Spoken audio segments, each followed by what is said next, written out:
I came from a technical background, so I was a software engineer and then I was a product manager. But as a product manager, I at several companies, I worked at several like Hulu, Tesla, a bunch of startups, whatever, all sorts of companies. I had touched and seen a lot of different areas. And while I was not always in the decision-making rooms for certain things that went really well at companies, I had input. I was a key player in kind of bringing things to life. So architecting like a vision is something that I was always really good at in terms of like my day-to-day roles of work. But I also have a background in writing. I wrote a poetry book. I like was an artist. So a lot of these different things, a mix of kind of like some technical competency, a mix of like some being able to kind of like, manage an engineering team to like bring a vision to life that a lot of other stakeholders are a part of, was the product managing side, as well as the creativity angle and kind of like doing things in a wackier sense. Like all those three together really did kind of craft in my eyes was like I was the perfect person to start this company because I also didn't come from the bias of being in the coffee industry. So a lot of coffee industry professionals actually do respect me, even though I do have some imposter syndrome about being in it because I'm still learning. I mean, I wasn't in it for 10 years.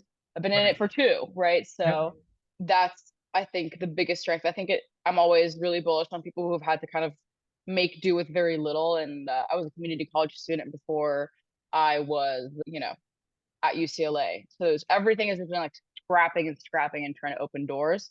And it's the same thing with Couplet. If I have to scrap to make it in somewhere, the only reason we got World Market was because I sent a fifth follow-up email. Like they were interested and just were probably really busy because they get a million emails all the time from everybody.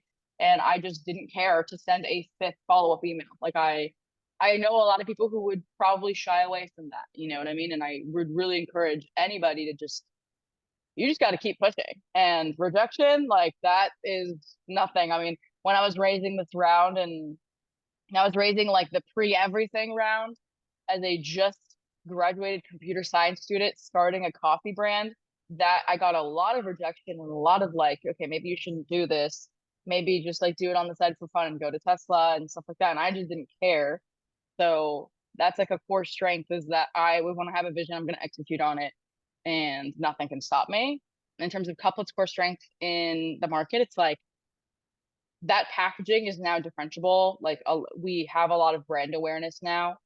We're not like a huge brand yet, but a lot of people have heard about us outside of just the Twitter space, outside of direct to consumer communities.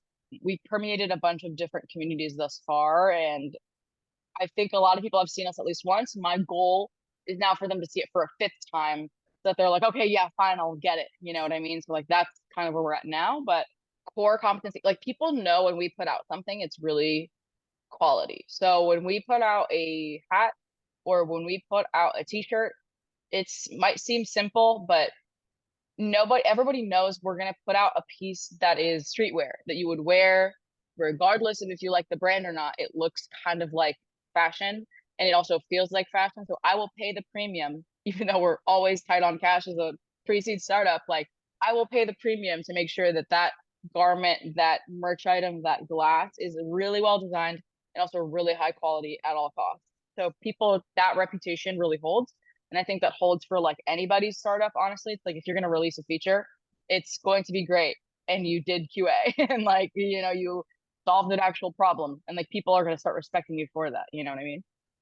And another thing is really unique brand voice and identity. A lot of people, if you go on our Instagram, for instance, we only have like 5,000 followers, but those people are highly engaged with us. Like every time someone in social media goes and uses their little plugins to see how engaged they are numerically speaking, they're very impressed as to like how many people are really interacting with us and care about what we're posting and see us as a form of entertainment, but have a very, very unique brand voice.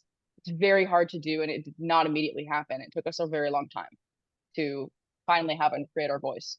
And I think that's also a core strength.